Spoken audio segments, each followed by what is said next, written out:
Hey everyone, welcome to CLAT point and let's start आज का हमारा द हिंदू न्यूज़ डिस्कशन। चलिए बिना समय गवाए शुरू करते हैं 1 अप्रैल के हमारे द हिंदू न्यूज़ डिस्कशन को।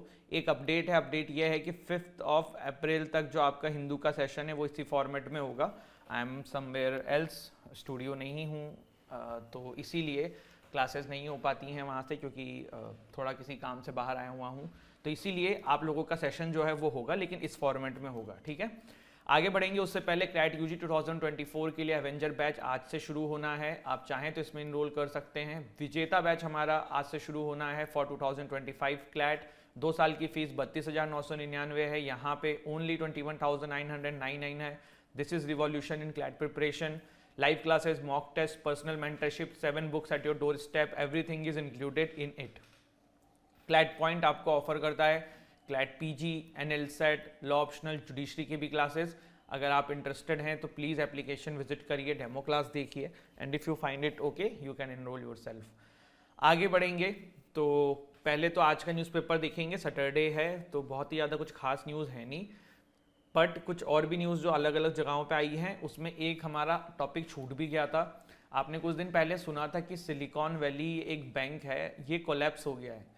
तो ये क्यों हुआ है, ऐसा क्या है कहानी, वो थोड़ा सा जानते हैं आज के सेशन में। ठीक है, देखो हुआ क्या था। ये सिलिकॉन वैली बैंक जो है ना, इसको समझने से पहले मैं आपको थोड़ी सी चीज़ समझाता हूँ। आपको मैंने वैसे रेपो रेट और बैंक रेट ये सब समझाया हुआ है, लेकिन एक हाइपोथेटिकली इसको समझने की कोशिश करते हैं इंडिया के कंटेक्स्ट में। जैसे देखो ये आरबीआई है, ठीक है, और ये एक बैंक है एसबीआई, और यहाँ पे ना आपके सर है जिनका नाम है मानवेंद्र। ठीक है, अब देखो क्या है कि जब मैं एसबीआई से कल को लोन लेने गया, मैंने कहा कि यार मेरे को स्टार्टअप करना है क्लैट पॉइंट और मुझे इसका एक नया ऑफिस खोलना है, मुझे जो है 20 लाख रुपए दे दो। अब अगर ये 20 लाख रुपए एसबीआई मुझे जो है वो सिर्फ और सिर्फ 5% इंटरेस्ट पे दे, 6% इंटरेस्ट पे दे, तो मैं इसको लेने की सोचूंगा। लेकिन एसबीआई जो है ये मुझे अगर 12% पे दे, 13% पे दे, मैं कहूँगा यार स्टार्टअप पे अभी नहीं लगाते हैं, छोड़ो, इतना महंगा कौन लेगा। अब एसबीआई अपना परसेंटेज कैसे डिसाइड करेगा, क्योंकि एसबीआई के पास कहाँ से पैसा आ रहा है, आरबीआई से आ रहा है। तो एसबीआई को अगर आरबीआई अच्छे इंटरेस्ट पे देगा, ठीक है, मतलब हाई इंटरेस्ट पे देगा, तो एसबीआई आपको हमको भी हाई इंटरेस्ट पे देगा। और अगर आरबीआई एसबीआई को कम इंटरेस्ट पे देगा तो एसबीआई आपको और हमको भी कम इंटरेस्ट पे लोन देगा। अब सिंपल सी बात है, जब आरबीआई एसबीआई को कम इंटरेस्ट पे लोन देगा तो एसबीआई मार्केट में ज़्यादा लोन बांट पाएगा, जो कि कम इंटरेस्ट में ज़्यादा लोग मतलब आप कह सकते हो कि इंटरेस्टेड रहेंगे। तो कहने का मतलब ये है कि इस तरीके से government and RBI cash flow control करते हैं मार्केट में, इकोनॉमी में, लोगों के पास पैसा रहे ना रहे, क्या रहे, ये सब कंट्रोल करते हैं। समझ में आई? अब थोड़ा सा इसको अमेरिका के कंटेक्स्ट में समझते हैं। देखो 2019 से पहले अमेरिका में किसी को पता तो था नहीं कि कोविड आने वाला है। सिलिकॉन वैली बैंक के बारे में पहले थोड़ा सा जान लो यार। ये वो बैंक है ना, जो सिलिकॉन वैली एक जगह है अमेरिका में जहाँ पे सबसे ज़्यादा स्टार्टअप्स होते हैं। तो मोस्ट ऑफ द स्टार्टअप्स का पैसा ना इसी में होता था। 2019 से पहले, जब आपका कोविड से पहले इतना कोई इन्फ्लेशन का सीन नहीं था, इतनी कोई दिक्कत नहीं थी, तब जो है यूएस की गवर्नमेंट ने भी, फेडरल बैंक ने वहाँ के कम इंटरेस्ट रेट पे इन बैंकों को लोन दे रखा था कि भाई तुम पैसा ले लो कम इंटरेस्ट पे, जिसके वजह से ये सिलिकॉन वैली बैंक या और भी जितने बैंक थे ये खूब सारा पैसा लोन के फॉर्म में या बहुत सारी चीज़ों के फॉर्म में जनता को बांट रहे थे। ठीक है, क्योंकि कम इंटरेस्ट पे जब दे रहे थे तो काफ़ी सारे लोग ले रहे थे और वो स्टार्टअप एंड ऑल जगहों पे पैसा लगा रहे थे। हुआ क्या, हुआ ये कि देखो जब कोविड आया, और उससे पहले एक और चीज़ समझ लो, जब ये पैसा वैसा दे रहे थे ना, उसी बीच में इस बैंक ने काफ़ी सारे बॉन्ड परचेज कर लिए थे, क्योंकि उस समय इसके पास काफ़ी सारा पैसा था, कम इंटरेस्ट पे मिल रहा था फेडरल बैंक से। तो इन्होंने काफ़ी सारे बॉन्ड परचेस कर लिए थे, मतलब कैश को ख़त्म करके उसके बदले में बॉन्ड ले लिया था कि बाद में हम इसको बेच के पैसा कमा लेंगे। ठीक है, तब हुआ क्या, कोविड-19 आ गया। कोविड-19 के समय आपको पता है कि भाई बैंक, सारे जितने भी वर्ल्ड के फेडरल बैंक थे, उन लोगों ने अपनी इंटरेस्ट रेट बढ़ा दी जिससे कि मार्केट में पैसा कम हो जाए।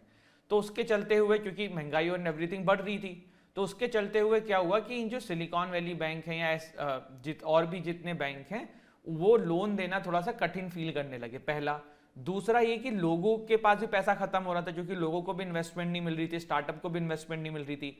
तो जो स्टार्टअप थे वो सैलरी लेने के लिए अपने अकाउंट से पैसा निकालने की कोशिश करने लगे इस बैंक से। लेकिन जब वो इस बैंक के पास पहुंचे तब पता ये पड़ रहा था कि इस बैंक के पास पैसा खत्म हो रहा है। जैसे कि आप ये समझो कि $21 बिलियन के बॉन्ड थे इनके पास, वो इनको मजबूरन सेल करने पड़े सिलिकॉन वैली बैंक को, वो भी $1.8 बिलियन के लॉस पे, जो कि एक बहुत बड़ा लॉस होता है। तो ये सारी चीजें हुई जिसके चलते हुए जब बैंक पे लोग पहुंचे कि भाई पैसा चाहिए हमारा, तब इनके पास पैसा नहीं था और इस तरीके से सिलिकॉन वैली बैंक जो है ना आपका, ये डूब गया। समझ में आई बात? आई होप ये क्लियर होगा। इसके बाद देखो अब एक और वर्ल्ड में अफेयर्स चल रहा है, वो ये चल रहा है कि फ्रांस के अंदर ना प्रोटेस्ट हो रही है और ये बड़ा अच्छा आर्टिकल है। देखो ये पेंशन से रिलेटेड ही है जिसकी वजह से पूरा ये आपका प्रोटेस्ट हो रहा है। आपको मैंने एक ओपीएस वर्सेस एनपीएस वाला आर्टिकल बताया था, वो जरूर पढ़ लेना यार, वो इंडिया के कंटेक्स्ट में था 3 से 4 दिन पहले।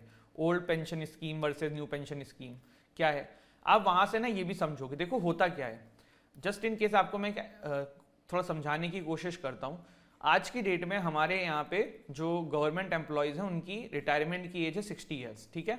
अगर कल को इसको 65 ईयर्स कर देंगे तो जो युवा जनरेशन है जो 20 की है, 21 की है, क्या ये नाखुश नहीं होगी? आप पूछो कि क्यों, आप सोचोगे सर क्यों होगी, उससे क्या फर्क पड़ता है? भाई ये बंदा जो है, जो मिस्टर एक्स थे, वो 60 साल पे रिटायर हो रहे थे, अब वो 65 साल पे होंगे, तो वो 5 साल एक्स्ट्रा नौकरी करेंगे, मतलब 5 साल के लिए सरकार को और किसी नए एम्प्लॉय की जरूरत नहीं पड़ेगी। जब ये जैसे ये मशीन है, ठीक है, ये गवर्नमेंट जॉब की मशीन है, इसमें से जब बंदा निकलेगा तभी तो नया बंदे की जगह आएगी। तो जब रिटायर होगा बंदा तभी तो निकलेगा, तब नया बंदा यहाँ पे नया एग्जाम दे के आएगा या वैकेंसी निकालेगी ये पर्टिकुलर संस्था ने। तो हुआ क्या है फ्रांस में, देखो हुआ ये है कि उन्होंने कहा कि रिटायरमेंट की जो एज है ना उसको 60 से बढ़ाकर 62 से 64 कर दो, मतलब 2 years increase in the number of years that worker must contribute to eligible for a pension. जैसे हुआ क्या, सिर्फ ये नहीं किया है, एक्चुअली में देखो क्या है, सरकार जो है पेंशन स्कीम चलाती है लोगों के लिए, जिससे कि जो ये ओल्ड एज में लोग हैं वो फाइनेंशियली सिक्योर फील कर सकें। और इसमें कोई खराब नहीं है, क्योंकि देखो वो है ना कि क्योंकि सास भी कभी बहू थी, तो आज आप यंग हो, आप भी कभी 60 प्लस के होगे, तो उस समय आप भी काफ़ी बेचैन फील कर सकते हो, क्योंकि आप भी डिपेंडेंट हो जाओगे अपने बच्चों पे। अगर आपके पास पेंशन होगी तो आप फाइनेंशियली इंडिपेंडेंट रहोगे। तो कहने का मतलब है कि वो चीज़ ठीक है, लेकिन प्रॉब्लम कहाँ हुई? प्रॉब्लम 2 चीज़ पे हो गई।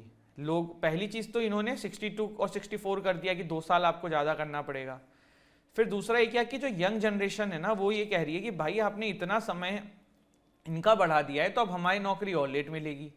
इसके बाद एक और यहाँ पे कॉन्सेप्ट है, वो ये कि भाई जो ये ओल्ड एज में लोग हैं ना, ये कह रहे हैं कि यार हम लोगों की नॉर्मल लाइफ क्या होती है, हम 70 साल 75 साल ऐसे ही जिएंगे, है ना, जिस तरीके का आजकल का एनवायरनमेंट है, सारी चीज़ें हैं। अब भाई अगर वो 65 साल तक 62 साल तक काम करेंगे तो अपने रिटायरमेंट को एंजॉय कब करेंगे? हर आदमी का सपना होता है कि रिटायरमेंट के बाद एंजॉय करेगा, जो भी उसने कमाया है उसको खर्च करेगा, एक्सेट्रा एक्सेट्रा। तो इसके वजह से हुआ क्या है कि फ्रांस के अंदर ना बहुत सारी युवा जनरेशन, क्योंकि उनकी जॉब खतरे में आ रही है, और बहुत सारे ओल्ड एज वर्कर, ये सभी के सभी सड़क पे उतर आए हैं। जो इमैनुअल मैक्रोन साहब है उनके अगेंस्ट में बहुत मैसिव लेवल पे प्रोटेस्ट हो रही है। पर अब आप कहोगे कि सर ये फ्रांस को हुआ क्या, अचानक से क्यों ऐसा कर रहा है? देखो सही बात है, हर कंट्री पेंशन को थोड़ा सा अपने गवर्नमेंट के ऊपर से बर्डन रिड्यूस करने के लिए कुछ कुछ करती है, लेकिन सिर्फ यही रीजन नहीं है। रीजन देखो सबसे बड़ा है ना, वो है फ्रांस का नेटो का अलायंस होना। देखो आपको पता है कि यार जो यूएस है ना, वो फ्रांस एंड जितने भी वेस्टर्न कंट्रीज हैं सब पे प्रेशर डालता है कि आप जो है यूक्रेन को मदद करो। अब आपको मैं लिस्ट तो बहुत पहले दिखा रखी है, अभी है नहीं यहाँ पे। आप ये देखो कि फ्रांस ने न जाने कितने रुपए का जो सामान है लड़ाइयों का, युद्ध का, इक्विपमेंट्स एक्सेट्रा एक्सेट्रा, ये यूक्रेन को सप्लाई किया है। अब जब इतना सारा पैसा आप बाहर सप्लाई कर रहे हो और आप अपने देश की गरीबी नहीं देख रहे हो, मतलब फ्रांस में क्या हो रहा है ना यार, इन्फ्लेशन बहुत मैसिव लेवल पे बढ़ रहा है, महंगाई बढ़ रही है बहुत ज़्यादा। अब इसके चलते हुए गवर्नमेंट पे बहुत सारा बर्डन आ रहा है। अब गवर्नमेंट कैसे इस बर्डन को कंट्रोल करना चाह रही है कि भाई लोग ज़्यादा काम करेंगे और लोग थोड़ा सा पेंशन की स्कीम्स में कंट्रीब्यूट भी ज़्यादा करेंगे, सरकार के ऊपर से बर्डन जो है वो कम होगा। आपको याद होगा मैंने इसी तरीके का एक आर्टिकल जर्मनी पे भी डिस्कस किया था कि वहाँ भी यही हो रहा है, वहाँ भी लोग नाखुश हैं उनकी सरकार से, क्योंकि वो लोग यूक्रेन को इतना पैसा, इतनी सारी चीज़ें सप्लाई किए जा रहे हैं, बट वो अपने देश का नहीं देख रहे कि उनके देश में जो लोग हैं वो अभी कितनी समस्या में हैं। तो ये कुछ कारण थे जिसके वजह से यहाँ पे ये चीज़ें देखने को मिली है, ठीक है। तो कोविड, इन्फ्लेशन, ये सारी चीज़ें मैंने आपको बता दिया है। इसके बाद Taiwan president Ting Sing when arrives in US, तो ये एक आर्टिकल है। वैसे आपको पता होगा ही कि चाइना ताइवान के पीछे क्यों पड़ा हुआ है। देखो, सबसे पहली चीज़ तो जो रशिया यूक्रेन में थी ना, वही वाली है। देखो यार, यूक्रेन के पीछे रशिया क्यों पड़ा? यूक्रेन को मना किया था तुम नेटो का पार्ट मत बनो, लेकिन यूक्रेन जो है माना नहीं। और यूक्रेन को पंप किसने किया था? आपका यूएस एंड बाकी वेस्टर्न कंट्रीज ने। सेम चीज़ ताइवान के साथ हो रहा है। देखो, जो वेस्टर्न कंट्रीज हैं, United states, Australia, Canada, European union Nations, Japan, New Zealand, ये लोग ना ताइवान को सपोर्ट करते हैं। पर ऐसा नहीं कि चाइना को सपोर्ट नहीं करते हैं, चाइना से तो पूरा सामान खरीदते हैं ना भाई। पर ताइवान को ये लोग पंप कर रहे हैं कि भाई हम तुम्हारे साथ हैं। अब चाइना को दिक्कत होगी ना यार कि भाई मेरे घर के बगल में यूएस और इनकी सेना आ जाएगी, क्योंकि देखो ये तो कंफर्म है कि यूएस ने कहा था कि we will build a military training camp in Taiwan. तो मतलब धीरे धीरे वो नेटो की तरह यहाँ भी चीज़ों को अपना अड्डा बनाएंगे, चाइना के पास जाएंगे, तो कोई भी कंट्री पसंद नहीं करेगी।